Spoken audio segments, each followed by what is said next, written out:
नमस्कार दोस्तों, आप सभी का मेरे चैनल पर एक बार फिर से स्वागत है। आज मैं आपके समक्ष प्रस्तुत करूंगी करवा चौथ की 4 लोक कथाएं। सबसे पहली करवा चौथ की पौराणिक व्रत कथा। एक बार पांडुपुत्र अर्जुन तपस्या करने नीलगिरी नामक पर्वत पर गए और इधर द्रौपदी बहुत परेशान थी। उनकी कोई खबर न मिलने पर उन्होंने कृष्ण भगवान का ध्यान किया और अपनी चिंता व्यक्त की। कृष्ण भगवान ने कहा, बहना, इसी तरह का एक प्रश्न एक बार माता पार्वती जी ने शंकर जी से किया था। तब शंकर जी ने माता पार्वती को करवा चौथ व्रत के बारे में बताया था। इस व्रत को करने से स्त्रियां अपने सुहाग की रक्षा हर आने वाले संकट से वैसे ही कर सकती हैं जैसे एक ब्राह्मण ने की थी। प्राचीन काल में एक ब्राह्मण था, उसके 7 लड़के और एक गुणवती लड़की थी। एक बार लड़की मायके में थी, तब करवा चौथ का व्रत पड़ा। उसने व्रत को विधि पूर्वक किया, पूरे दिन निर्जला रही, कुछ खाया पिया नहीं।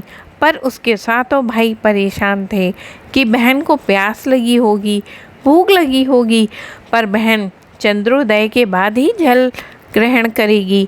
ये सब भाइयों से नहीं देखा गया। उन्होंने शाम होते ही बहन को बनावटी चंद्रोदय दिखा दिया। एक भाई पीपल की पेड़ पर छलनी लेकर चढ़ गया और दीपक जलाकर छलनी की रोशनी उत्पन्न कर दी। तभी दूसरे भाई ने नीचे से बहन को आवाज़ दी, देखो बहन, चंद्रमा निकल आया है, पूजन करके भोजन ग्रहण कर लो। बहन ने भोजन ग्रहण किया और भोजन ग्रहण करते ही उसके पति की मृत्यु हो गई। अब वह बहुत दुखी होकर विलाप करने लगी। तभी वहाँ से रानी इंद्राणी निकल रही थी। उनसे उसका दुख ना देखा गया। ब्राह्मण कन्या ने उनके पैर पकड़ लिए और अपने दुख का कारण पूछा। तब इंद्राणी ने बताया कि तूने बिना चंद्र दर्शन किए करवा चौथ का व्रत तोड़ दिया, इसीलिए यह कष्ट मिला। अब तू वर्ष भर की चौथ का व्रत नियम पूर्वक करना, तो तेरा पति जीवित हो जाएगा। और उसने इंद्राणी के कहे अनुसार चौथ व्रत किया तो वह पुनः सौभाग्यवती हो गई। इसीलिए प्रत्येक स्त्री को अपने पति की दीर्घायु के लिए यह व्रत करना चाहिए। द्रौपदी ने यह व्रत किया और अर्जुन सकुशल मनोवांछित फल प्राप्त कर वापस लौट आए और तभी से अखंड सुहाग के लिए हिंदू महिलाएं करवा चौथ का व्रत करती हैं। अब मैं प्रस्तुत करूंगी करवा चौथ की दूसरी पौराणिक व्रत कथा। बहुत समय पहले की बात है। एक साहूकार के 7 बेटे और उनकी बहन करवा थी। सभी 7 भाई अपनी बहन से बहुत ही प्यार करते थे, यहाँ तक कि वह पहले उसे खाना खिलाते थे, बाद में स्वयं खाना खाते थे। एक बार उनकी बहन ससुराल से मायके में आई हुई थी। शाम को भाई अपना व्यापार व्यवसाय बंद कर आए तो उन्होंने अपनी बहन की व्याकुलता देखी। सभी भाई खाना खाने बैठे थे और अपनी बहन से भी खाना खाने के लिए आग्रह करने लगे, लेकिन बहन ने बताया कि आज करवा चौथ का निर्जला व्रत है और वह सिर्फ खाना चंद्रमा को अर्घ्य देकर ही खा सकती है। चूँकि चंद्रमा अभी तक नहीं निकला था, इसलिए वह भूख से और प्यास से व्याकुल हो उठी थी। सबसे छोटे भाई को अपनी बहन की हालत नहीं देखी जाती। वह दूर जाकर पीपल के पेड़ पर एक दीपक जलाकर छलनी की ओट में रख देता है। दूर से देखने पर ऐसा प्रतीत हो रहा था कि मानो चतुर्थी का चांद उदित हो रहा हो। इसके बाद भाई ने अपनी बहन से कहता है कि चांद निकल आया है, तुम उसे अर्घ देने के बाद भोजन कर सकती हो। बहन खुशी के मारे सीढ़ियों पर चढ़कर चांद को देखती है, अर्घ देकर खाना खाने बैठ जाती है। पहला टुकड़ा मुंह में डालती है तो उसे छींक आ जाती है। दूसरा टुकड़ा मुंह में डालती है तो बाल निकल आता है और जैसे ही तीसरा टुकड़ा मुंह में डालने की कोशिश करती है तो उसके पति की मृत्यु का समाचार उसे मिलता है। वह बौखला जाती है। उसकी भाभी उसे सच्चाई से अवगत कराती है कि उसके साथ ऐसा क्यों हुआ। करवा चौथ का व्रत गलत तरीके से टूटने के कारण देवता उससे नाराज हो गए हैं और उन्होंने ऐसा किया है। सच्चाई जानने के बाद करवा निश्चय करती है कि वह अपने पति का अंतिम संस्कार नहीं होने देगी अपने सतीत्व से उन्हें पुनः जीवन दिलाकर ही रहेगी।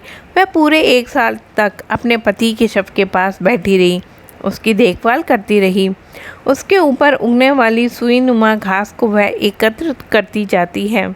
1 साल बाद फिर करवा चौथ का दिन आता है। उसकी सारी भाभियाँ करवा चौथ का व्रत रखती हैं।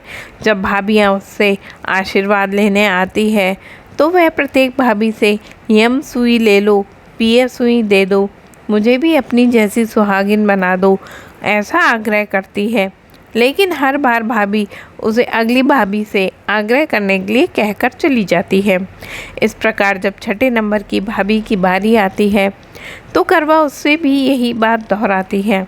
यह भाभी उसे बताती है चूँकि सबसे छोटे भाई की वजह से उसका व्रत टूटा था, अतः उसकी पत्नी में ही शक्ति है कि वह तुम्हारे पति को दोबारा जीवित कर सकती है। इसलिए जब वह आए तो तुम उसे पकड़ लेना और तब तक ना छोड़ना जब तक कि तुम्हारा पति जिंदा ना हो जाए। अंत में सबसे छोटी भाभी आती है। करवा उनसे भी सुहागिन बनाने का आग्रह करती है, लेकिन वह टालम टोल करने लगती है। इसे देख करवा उनसे ज़ोर से पकड़ लेती है और अपने सुहाग को जिंदा करने के लिए कहती है। भाभी उससे छुड़ाने के लिए नोचती खसोटती है, लेकिन करवा नहीं छोड़ती है। अंत में उसकी तपस्या को देखकर भाभी का दिल पसीज जाता है और छोटी उंगली को चीरकर उसमें से अमृत उसके पति के मुंह में डाल देती है। करवा का पति तुरंत ही श्री गणेश कहता हुआ उठ बैठता है और इस प्रकार प्रभु की कृपा से उसकी छोटी भाभी के माध्यम से करवा को अपना सुहाग वापस मिल जा सकता है। हे श्री गणेश, माँ गौरी, जिस प्रकार करवा को चिर सुहागन का वरदान आपसे मिला, वैसे ही सारी सुहागनों को मिले। अब हम जानते हैं करवा चौथ की तीसरी व्रत कथा।